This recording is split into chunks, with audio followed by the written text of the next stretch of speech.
जय हिंद दोस्तों, मैं CRPF constable Pradeep Singh, village Hamidpur, तहसील नारनौल, डिस्ट्रिक्ट महेंद्रगढ़, हरियाणा का निवासी। आज आपसे सोशल मीडिया के माध्यम से जो बैंक में एक फ्रॉड चल रहा है उसके बारे में बात करूंगा। मेरा बैंक अकाउंट एसबीआई की branch Narnaul near bus stand, bank code 12202 इसमें है। ये मेरा सैलरी अकाउंट पीएमएसपी अकाउंट है। इसमें 17 दिसंबर 2020 को मैं बैंक की शाखा में गया था 1 लाख रुपए की एफडी कराने के लिए, जहां पर मुझे बैंक के ही कर्मचारी मिस्टर अजय कुमार के पास भेजा गया, जिन्होंने कुछ डॉक्यूमेंट्स पे मेरे सिग्नेचर लिए। उसके बाद कहा कि आपका बैलेंस मोड बैलेंस है, इसलिए चेक बुक की ज़रूरत पड़ेगी। मैंने कहा मैं चेक बुक लेकर नहीं आया हूँ। तो उन्होंने कहा कोई बात नहीं, अभी आपके रजिस्टर्ड में मोबाइल पर एक ओटीपी आएगी और आप वो ओटीपी हमें बता दीजिए, जिससे आपका प्रोसेस कंप्लीट हो जाएगा। मैंने वैसा ही किया। उन्होंने कहा आपका प्रोसेस कंप्लीट हो गया है और आप अपनी रिसिप्ट कल आकर के ले जाएं। शाम को मेरे मोबाइल पर मैसेज आता है कि आपके नाम से 1 लाख रुपए की SBI life insurance smart wealth buildup plan कोई यूली पॉलिसी है, जारी कर दी गई है। ये मैसेज देख करके मैं बिल्कुल अचंभित रह गया। अगले दिन मैं शाखा में गया और जब मैंने उनसे इसके बारे में पूछा तो वो कहने लगे कि भाई एफडी में क्या फ़ायदा है, 4.90 इंटरेस्ट है, इसमें आपको 8% का रिटर्न मिलेगा।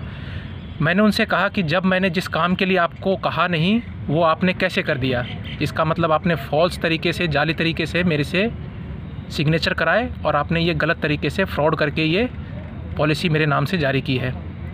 तो ऐसे ही गोलमोल जवाब देने लग गए। फिर मैंने उनसे कहा कि आप इसे कैंसिल कर दीजिए। तो अब मज़े की बात देखिए कि पॉलिसी बनाने के लिए या इस प्रकार का फ्रॉड करने के लिए बैंक है, लेकिन जब कैंसिल की बात आई तब कहा ये बैंक है और इसमें इसके रिगार्डिंग कोई काम नहीं होता। अब आपको इसके लिए एसबीआई लाइफ इंश्योरेंस की ब्रांच में या फिर कस्टमर केयर से बात करनी पड़ेगी। 3-4 दिन का इसका प्रपोजल पीरियड था। मैं अपनी एप्लीकेशन लेकर के बैंक में एसबीआई लाइफ इंश्योरेंस के ऑफिस में चक्कर काटता रहा। इन्होंने एक्सेप्ट नहीं किया।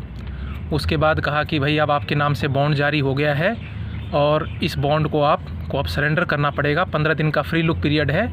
इस पीरियड के दौरान में आप इसको सरेंडर कीजिए, आपका अमाउंट आपको रिफ़ंड हो जाएगा, छोटे मोटे आपके कुछ चार्जेस कट जाएंगे।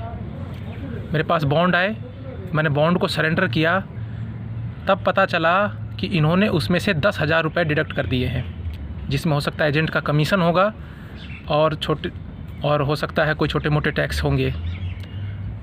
तो 10 दिनों के अंदर इन्होंने मेरे 10,000 रुपये उसमें से डिडक्ट कर दिए और वो 90,000 रुपये भी अभी भी मेरे अकाउंट में नहीं आए हैं। आएंगे या नहीं आएंगे, क्या होगा, उसके विषय में अभी तक कोई जानकारी नहीं है।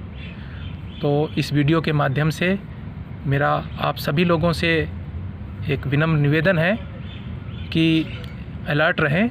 बैंक में जाते समय डॉक्यूमेंट्स को ध्यान से पढ़ें।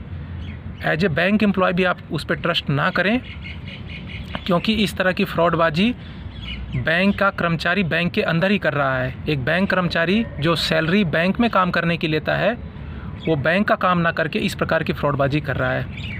अब इन्हें ये तो पता नहीं है कि इनकी तरह हमें एसी में बैठकर सैलरी मिलती नहीं है। हमें बहुत मेहनत से और बहुत कठिनाई जीवन व्यतीत करने के बाद ये सैलरी मिलती है, और जो हमारी ये मेहनत का पैसा है उसको वो इस प्रकार से फ्रॉडबाजी में ये लूट रहे हैं। इसलिए अलर्ट रहें। वीडियो को ज़्यादा से ज़्यादा लोगों तक शेयर करें, ताकि जो घटना मेरे साथ हुई है इस प्रकार से आप में से और किसी भाई के साथ ना हो। और ज़्यादातर ये हमारे अर्धसैनिक बल के जवान और सेना के जवानों को टारगेट करते हैं, क्योंकि इनको पता है कि इनकी छुट्टी बहुत लिमिटेड पीरियड की है।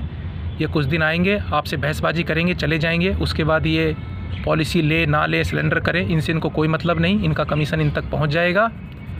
इसलिए प्लीज़ अलर्ट रहें और वीडियो को ज़्यादा से ज़्यादा लोगों तक शेयर करें, जिससे हो सकता है कि मेरी भी कुछ मदद हो जाए। धन्यवाद। जय हिंद।